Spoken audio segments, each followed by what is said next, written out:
우리가 스스로 우리의 행위들을 조사하고 여호와께로 돌아가자. 우리의 마음과 손을 아울러 하늘에 계신 하나님께 들자. 우리의 범죄함과 우리의 반역함을 주께서 사하지 아니하시고 진노로 자신을 가리시고 우리를 추격하시며 죽이시고 긍휼을 베풀지 아니하셨나이다. 주께서 구름으로 자신을 가리사 기도가 상달되지 못하게 하시고 우리를 문나라 가운데서 쓰레기와 폐물로 삼으셨으므로 우리의 모든 원수들이 우리를 향하여 그들의 입을 크게 벌렸나이다. 두려움과 함정과 파멸과 멸망이 우리에게 임하였도다. 딸 내 백성의 파멸로 말미암아 내 눈에는 눈물이 시내처럼 흐르도다. 내 눈에 흐르는 눈물이 그치지 아니하고 쉬지 아니하며 여호와께서 하늘에서 살피시고 돌아보실 때까지니라. 나의 성읍의 모든 여자들을 내 눈으로 보니 내 심령이 상하는도다. 나의 원수들이 이유 없이 나를 새처럼 사냥하는도다. 그들이 내 생명을 끊으려고 나를 구덩이에 넣고 그 위에 돌을 던지며 물이 내 머리 위로 넘치니 내가 스스로 이르기를 이제는 멸절되었다 하도다. 교회는 죄와 싸워야 합니다. 신자는 죄를 싫어하고 거룩함을 추구하는 것이 너무나 당연한 일입니다. 그렇다면 그렇게 하기 위해서는 악한 이 사탄의 세력과 어떻게 싸워야 하는지를 우리가 알아야 합니다. 오늘 그 방법을 본문에서 우리가 찾으려고 합니다. 앞서 39절 본문에서 예레미야 선지자는 죄 때문에 우리가 벌을 받으니까 어떻게 원망하겠느냐 이렇게 탄식을 해요. 우리가 벌 받는 게 우리 죄 때문인데 누구를 원망하겠느냐 이 말인 거죠. 그런데 그렇게 말한 예레미야 선지자는 이제 40절로 넘어오면서 그러면 우리가 죄 때문에 벌 받는 우리가 해야 할 일을 얘기하고 있어요. 어떤 일을 해야 할까? 그것이 40절 말씀이에요. 40절을 잘 보십시오. 우리가 스스로 우리의 행위들을 조사하고 여호와께로 돌아가자. 죄 때문에 우리가 벌 받고 있는데 그럼 우리는 무슨 일을 해야 되느냐? 우리 스스로 우리가 행한 일들을 잘 조사를 하고 돌아보고 여호와께로 돌아가자. 이게 우리가 할 일이다. 여호와께로 돌아가자. 이 말이 뭡니까? 지난 우리가 살아온 삶의 그것들을 잘 철저하게 살펴서 회개하자는 거예요. 스스로 내 행위들을 잘 살펴서 여호와께로 돌아가자. 우리의 모든 것들을 살펴서 철저하게 회개하고 하나님께로 가야 된다. 그것이 뭐 하는 길이다? 죄와 싸워서 이기는 길이다. 한마디로 뭐죠? 회개해야 된다. 하나님께서 이렇게 가라 저렇게 가라 가리키신 이 길에서 내가 벗어난 것이 있다면 다시 돌이켜야 된다. 하나님이 가라는 길로 들어와야 된다. 이것은 이 회개는 그냥 삶으로 해야 되는 거예요. 말로 하는 게 아니고 삶으로 해야 되고 손으로만 기도하는 게 아니고 마음으로 기도해야 된다. 삶을 바꾸고 우리에게 마음을 바꾸어 먹어야 되는 잘못된 길들이 우리 가운데 있지는 않은지 우리 스스로가 살펴야 됩니다. 오늘 40절만처럼 스스로 나의 길을 조사하고 살펴야 돼요. 혹시 하나님이 가라는 길에서 벗어난 길은 없는지 살피고 돌이켜야 돼요. 교회가 성도가 영적인 전투에서 승리하려면 무엇보다도 죄에 대해서 민감해야 됩니다. 예레미야 선지자는 백성들에게 금방 40절 말씀처럼 죄를 철저하게 돌아보고 하나님께 진정으로 회개하자고 외칩니다. 하나님에 대한 치명적인 잘못은요, 우리 가운데 오늘날도, 이 당시도 그렇고 오늘날도 그래요. 우리가 하나님에 대해서 잘못하고 있는 치명적인 부분은 하나님은 사랑이시다. 그렇지, 하나님은 사랑이시지. 이거에만 100% 꽂혀 있는 거예요. 하나님은 사랑이시다. 하나님의 공의로우심, 하나님의 거룩하심은 무시해버려요. 그거는 미처 생각을 안 해요. 하나님은 무조건 사랑이신 거예요. 그러니까 내가 무슨 잘못을 해도 하나님은 무조건 용서해 주신다. 이것처럼 어리석고 망령된 생각이 없는 거예요. 그런 망령된 생각을 우리가 하면 오늘 이 예레미야 당시도 마찬가지. 뭐라고 말씀하십니까? 하나님께서 44절에 구름으로 자신을 가리사 기도가 상달되지 못하게 하신다. 하나님은 사랑이시니까 무조건 내가 무슨 짓을 해도 용서해 주셔야 돼. 이런 사람들에게 하나님은 자신을 감추시고 기도받지 않으신다. 무서운 말씀인 거예요. 파멸 가운데 우리를 그냥 내버려 두신다. 그게 하나님의 가장 무시무시한 심판이에요. 우리에게 무관심하시면 우리는 그냥 죽는 것 말고는 살아날 길이 없어요. 결론이 없어요. 그런데 그렇게 하신다라는 거예요. 하나님의 사랑, 그것만큼이나 하나님의 거룩하심과 공의도 우리는 기억해야 돼요. 하늘에 계신 거룩하신 하나님을 땅에 있는 죄인이 어떻게 가까이 할 수 있겠습니까? 그럴 수가 없어요. 그냥 하나님이 나를 긍휼히 여겨 주시기만 바랄 뿐이에요. 그런데 그런 것들은 깡그리 다 잊어버리고 하나님은 사랑이시니까 무조건 내가 무슨 잘못을 해도 다 용서해 주셔야 돼. 이렇게 생각하면 안 됩니다, 우리가. 하나님이 사랑이신 만큼 하나님은 거룩하고 공의로우신 분입니다. 이것을 잊으시면 안 됩니다. 그렇기 때문에 우리가 죄와 싸워서 이기는 방법은 하나님께로 돌아가는 것, 철저하게 회개하는 것밖에는 없어요. 길은 딱 하나입니다. 보십시오. 45절부터 47절을 보면 범죄했을 때 따라오는 징계들을 다시 한번 되뇌이고 있습니다. 예레미야 선지자가.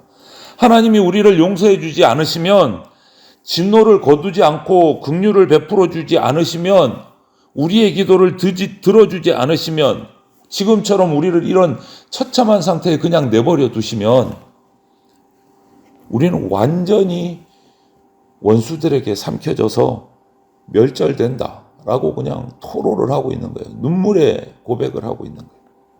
이스라엘의 명맥이 완전히 끊어질 것 같은 이 절박한 상황에서 눈물로 하나님께 용서와 자비를 구하고 있는 거예요. 이것이 범죄에 따르는 징계입니다. 정말 처참하고 철저하게 징계하십니다. 오늘날도 보면 그렇습니다. 너나 없이 성도들도 그렇고 목회자들도 그렇고 교회의 위기다 이렇게 말들 합니다. 교회의 위기다. 그런데 말은 그렇게 하는데 목회자들이나 교회나 단체나 성도들이나 말은 그렇게 하는데 실상 그냥 말만 그런 것 같아요. 나와 별 상관없는 것처럼 너무 여유롭게 살아가시는 것 같아요. 지금은 그때가 아닌 겁니다.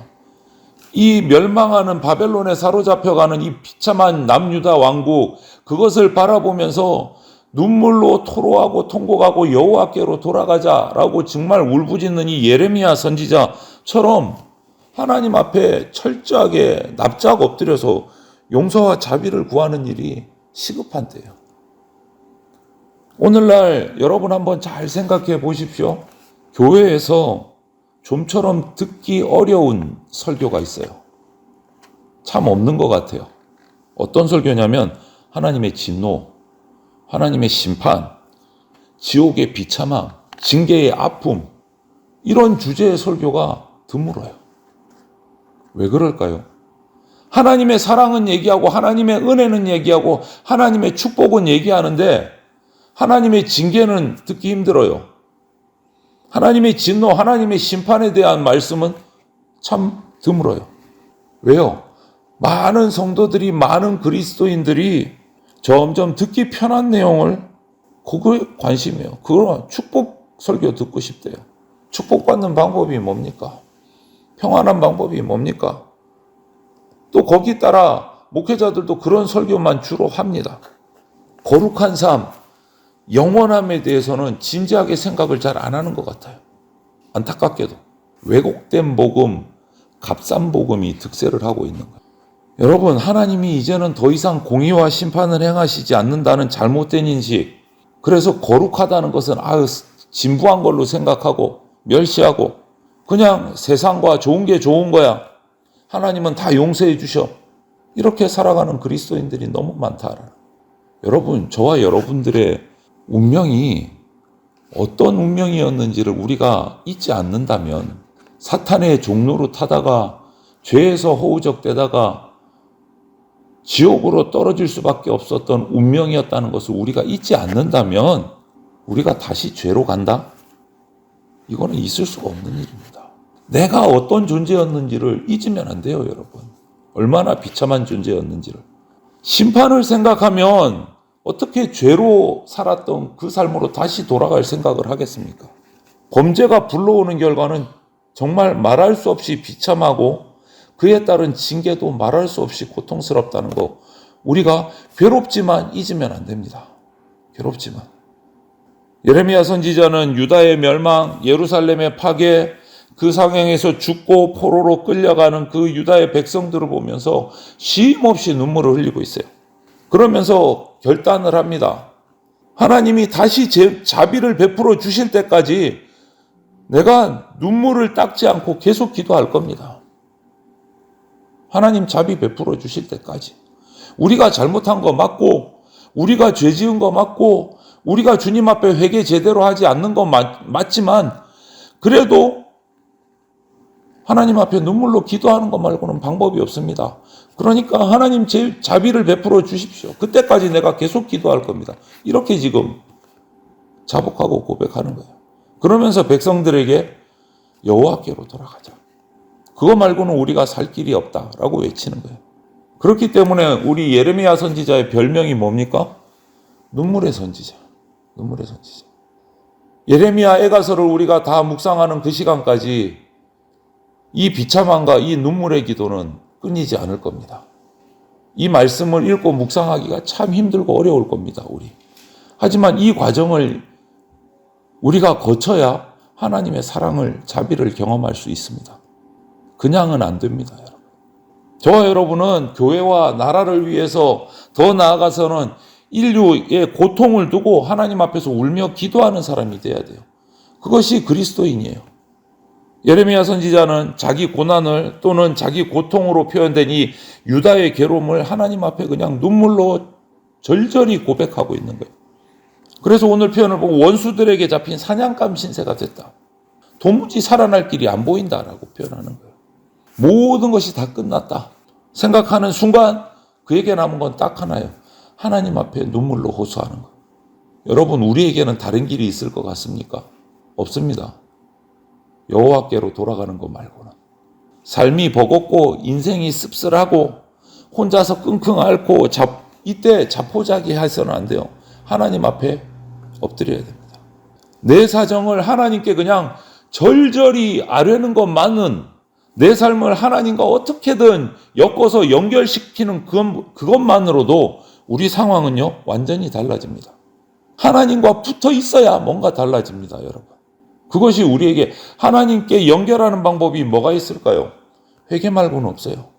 회개 말고는. 엎드려서 자복하면서 회개하는 것 말고는 없어요. 그게 하나님께 붙어 있는 방법이에요. 하나님께 붙어 있을 때 뭔가 바뀔 수 있어요, 여러분. 다른 데 방법이 없습니다. 우리 성도들 그리스도인이라고 해서 완전합니까? 아니요, 그렇지 않습니다. 우리도 살아가면서 범죄하잖아요. 우리가 그리스도인이라고 의인이라고 불리지만 옛 죄성이 우리 가운데 남아있기 때문에 넘어질 수 있는 겁니다. 그리스도인이라고 죄 안 짓는 거 아니지 않습니까? 그때 다시 일어서기 위해서는 반드시 죄에 대한 슬픔, 반성이 따라와야 돼요. 그냥은 안 됩니다. 하나님 그냥 용서해 주세요. 이런 거 없습니다. 회개의 과정을, 처절한 회개의 과정을 통과해야 하나님의 죄사함이 있습니다. 용서가 있습니다. 사랑이 있습니다. 그런데 이것을 깊이 돌아보지 않고 거룩함을 멸시하는, 가볍게 생각하는 경우들이 우리 가운데 너무 많아요. 거룩하게 살아야 됩니다. 그러면 피식 웃어요. 그러면서 하나님에게 은혜는 받고 싶어요. 앞뒤가 안 맞는 참 이기적인 생각입니다. 죄로 인해서 비참한 삶의 모습 때문에 당하게 되는 그 마귀의 정죄가 우리를 얼마나 무력하게 만들고 절망하게 하는지 우리 잊으면 안 됩니다. 하나님의 긍휼을 바라보면서 참된 회개를 통해서 죄사함 받고 날마다 다시 일어나야 돼요. 죄를 가볍게 여겨서는 안 됩니다. 그렇지 않으면 우리의 영적인 침체가 오게 되고, 그 영적인 침체가 오게 되면 무력감, 좌절감에 빠져서 헤어나올 수가 없게 돼요. 될 때면 되라지, 이렇게 되는 거예요. 여러분, 거룩함의 여정은요, 처절한 회개를 동반하기 때문에 사실 어렵기도 하고 지루하기도 하고 고통스럽기도 합니다. 그러나 영적인 싸움을 멈추는 순간 우리는 영적으로 침체되고 죄에 대해서 무감각해지고 신앙의 생명력을 잃게 됩니다. 오늘 하루를 시작하는 이 시간에 우리 이 말씀을 붙들고 우리 시선을 하나님께 고정하고 스스로 내 삶을 살피고 조사하고 회개해서 여호와께로 돌아가서 영적인 침체와 죄를 벗어나 승리하는 삶을 살아가는 저와 여러분들이 다 되시기를 주님의 이름으로 축원을 드립니다. 아멘.